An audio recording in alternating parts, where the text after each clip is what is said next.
Top Gun is more than a movie. It's a $170 million recruitment flyer. One late-night plea to the Pentagon buys cut-rate Super Hornets, but only after uniformed script doctors delete every crack about hung-over pilots and nuclear slip-ups. A brand new law now yanks those fighter jets from any film that bows to Beijing. Just ask Mario and Luigi, who nearly enlisted before their screenplay flunked boot camp.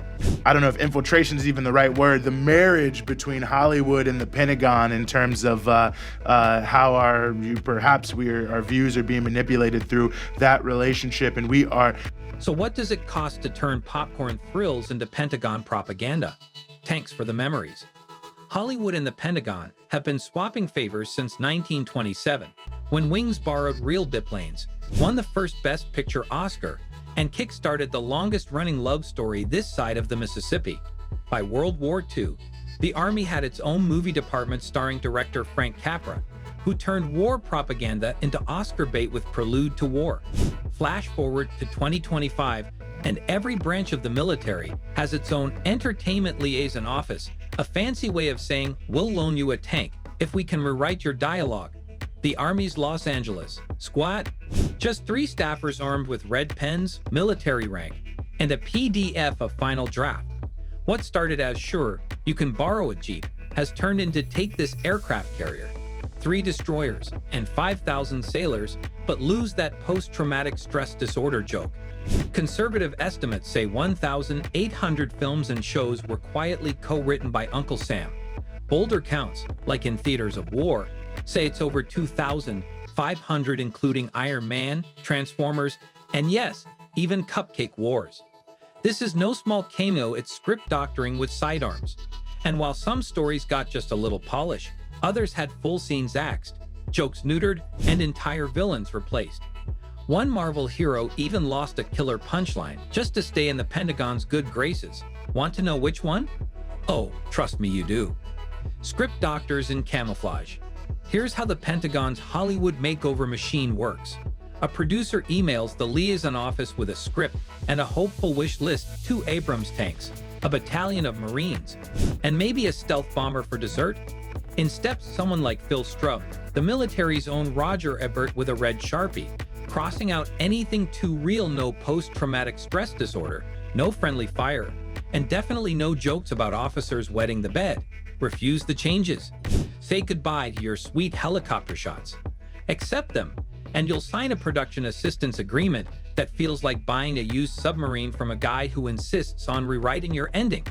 The Pentagon calls it accuracy control, but critics and leaked Freedom of Information Act files call it what it is: a blockbuster-sized PR agency with grenades.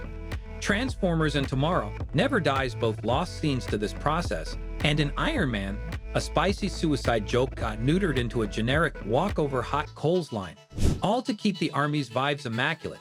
But the best part? They rarely even asked for credit. Their fingerprints vanished beneath Michael Bay's explosions and Marvel's lens flares, leaving audiences clapping for militarized heroism they don't realize was co-produced by the Department of Defense. And speaking of edits, wait till you hear which movie nearly got grounded over a single throwaway joke about a hungover pilot. It's next. And it almost blew the deal sky high. Top Guns and price tags. When Paramount rebooted Top Gun, they needed real Super Hornets, and the Navy delivered, charging just $11,374 per flight hour. The catch? Tom Cruise could ride shotgun, but never fly the plane, and improvising in the cockpit was strictly off limits. Why the sweetheart deal? Because the original Top Gun sent naval enlistment soaring by 500%, and the sequel was a blockbuster-length military ad the Pentagon got paid for. It's a win-win. Studios save millions borrowing billion-dollar toys under the guise of training exercises, while the Department of Defense gets a polished recruiting campaign with Hollywood gloss. But there's a cost once the military signs on. The script can't get too thoughtful. Goodbye moral ambiguity. Hello flag-waving heroism. Want to question drone strikes? Not if you want to keep your jets. The jets are the deal. The nuance isn't. And just wait, next up is a clause that forces filmmakers to pick a side between Washington and Beijing. It's about to get very awkward. The fine print. In December 2022, Congress quietly slipped Section 1257 into the defense bill, and just like that, Hollywood had a new problem. If a movie caves to Chinese censorship in a material way, the Pentagon pulls the plug. No jets, no tanks, no cool colonels to lend you a destroyer for the weekend. Suddenly, studios face a high-stakes fork in the road: bend to Beijing and risk losing military hardware, or stay loyal to the stars and stripes and kiss that Chinese box office goodbye.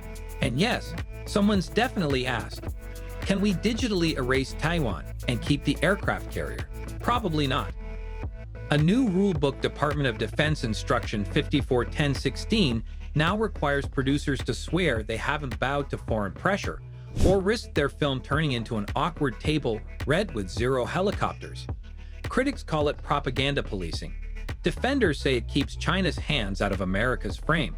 Either way, Tinseltown accountants now include ideological risk next to VFX budget. And don't think dodging Beijing gets you a free pass if your plotline might harm recruiting. The Pentagon still gets to say no. So how many anti-war epics make it through? Roughly the same as UFO landings on set. None. Which begs the question, what happens to films that refuse to play ball with either side? Stick around, because we're headed straight for Hollywood's most expensive never-mades, the Kiss of Death file. Welcome to the Pentagon's cinematic graveyard, where scripts go to die if they dare question the narrative. The Battle of Fallujah, rejected for showing civilian casualties. The Hurt Locker? Early drafts got a post-traumatic stress disorder scrubbed down before the Army would even glance at it. Independence Day, lost base access for refusing to erase Area 51. Apparently aliens are fine, but military secrets are sacred.